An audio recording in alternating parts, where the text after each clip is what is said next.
क्या आपने अपने टीचर्स के साथ डिस्कस कर लिया है कि इस बार आप नीट एग्जाम किस तरीके से देंगे? क्योंकि हर साल 90% नीट एस्पायरेंट्स एग्जामिनेशन सेंटर में बैठ के गड़बड़ी करते हैं टाइम मैनेजमेंट को लेकर, जिसकी वजह से लास्ट में उनको पर इतना प्रेशर आ जाता है कि वो होते हुए सवाल भी गड़बड़ कर देते हैं।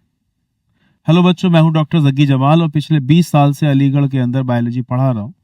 और मैंने ये देखा है कि हर साल बहुत सारे ऐसे स्टूडेंट्स होते हैं कि जिनकी बेहतरीन तैयारी है, लेकिन एग्जामिनेशन सेंटर में बैठ के गड़बड़ी कर देते हैं क्योंकि उन्होंने पहले से अपने टीचर के साथ चीज़ों को डिस्कस नहीं किया होता है और उनके मार्क्स काफ़ी ख़राब हो जाते हैं।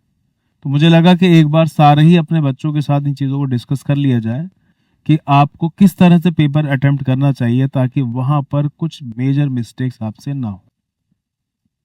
जैसे कि टोटल 180 क्वेश्चंस होंगे, उसमें 90 क्वेश्चंस बायोलॉजी के रहेंगे, 45 क्वेश्चंस केमिस्ट्री के रहेंगे, 45 क्वेश्चंस फिजिक्स के रहेंगे। आप जो अभी इस वक्त टेस्ट पेपर दे रहे हैं, फुल टेस्ट पेपर, तो उनको इसी पैटर्न पर प्रैक्टिस करिए जिससे कि आप नीट एग्जाम में बैठकर कुछ बड़ी गलती ना करें। कोशिश करिए सामने घड़ी रखकर पेपर सॉल्व करिए कि 90 क्वेश्चंस बायोलॉजी के रहते हैं, उसमें हर क्वेश्चन पर आपको 30 सेकंड से ज्यादा टाइम नहीं देना है। इन 30 सेकंड में आपको क्वेश्चन भी पढ़ना है, उसका आंसर सोचना है और गोले भरने का भी टाइम इसी में इंक्लूडेड।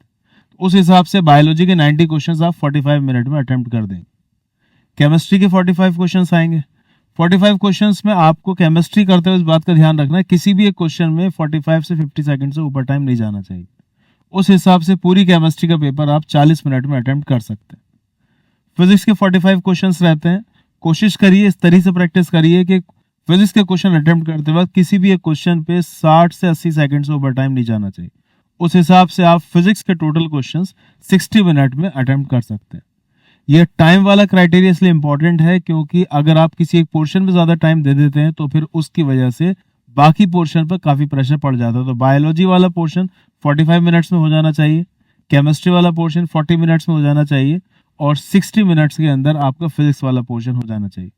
पेपर आपका 2 बजे स्टार्ट होगा। 45 मिनट्स में अगर आप बायोलॉजी कर रहे हैं यानी 2 बजे से लेकर 2:45 तक आपकी बायोलॉजी हो जाएगी।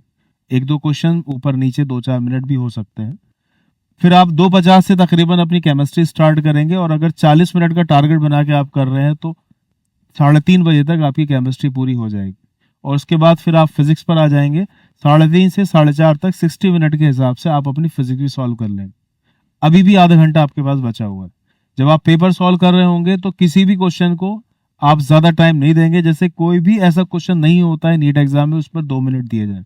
आपने पेपर पढ़ा, क्वेश्चन किया आपने, अगर आपको लगा आपको अभी इसमें थोड़ा सा डाउट है तो आप उसे सर्कल करके आगे बढ़ जाएंगे। पहले राउंड के अंदर आपको ज्यादा देर नहीं सोचना होता है। सेकंड राउंड में आप जो सर्किल करे हुए क्वेश्चन है आप उनको सोचेंगे।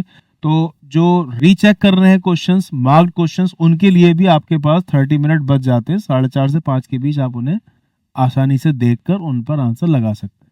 तो पहले राउंड के अंदर आपको केवल उन क्वेश्चंस को करना होता है जिन पर आप एकदम श्योर है। एक्यूरेसी बहुत हाई होनी चाहिए उसके लिए। और ये जो लास्ट के 30 मिनट्स होते हैं उनके अंदर वो क्वेश्चन जिसको कि आपको थोड़ा सा सोचना था या फिर आपने 2 क्वेश्चन ऑप्शंस रूल आउट कर दी कि ये तो नहीं हो सकते, 2 में से कोई एक है, तो यहां पर आप तुक्का अप्लाई कर सकते हैं। कुछ बेसिक सी मिस्टेक जो बच्चे एग्जाम के वक्त करते हैं मैंने उनको भी यहाँ मेंशन किया है। पहली तो over thinking, specially first round में। जो पहला राउंड है उसके अंदर जो क्वेश्चन पढ़ते ही इसका आंसर आपको पता है, सिर्फ वो लगाने हैं। फर्स्ट राउंड में सोचना नहीं है किसी भी क्वेश्चन पर बहुत ज्यादा। मिस रीडिंग करते हैं बहुत सारे बच्चे। जब आप क्वेश्चन पढ़ते हैं अगर आपको उसके अंदर नॉट लफ्ज दिखता है या इनकरेक्ट दिखता है या एक्सेप्ट दिखता है तो आप उसे सर्किल कर दें, तो फिर उसकी वजह से फायदा ये होगा कि क्वेश्चन में मिस्टेक होने से बच जाती है। तीसरे OMR शीट। बहुत सारे बच्चे क्या करते हैं कि पूरा पेपर सॉल्व करते हैं फिर बाद में एक साथ OMR भरते हैं और इस वजह से इसका ऑप्शन उधर चला जाता है, इसका इधर चला जाता है। तो एटलीस्ट कोशिश ये करिए कि जो आप एक पेज के क्वेश्चन सॉल्व कर लें तो उसके फिल कर लें, वरना फिर इधर से उधर गोले भर जाते हैं। अगर आपको ये वीडियो अच्छी लगी है तो फिर अपने जो आप खास नीट एस्पायरेंट्स दोस्त है या फिर आपके रिलेटिव से जो तैयारी कर रहे हैं उन तक जरूर शेयर करिए। और अगर वीडियो अच्छी लगी तो आप कमेंट सेक्शन में नीट लिखकर मुझे जरूर भेजिएगा। Best of luck.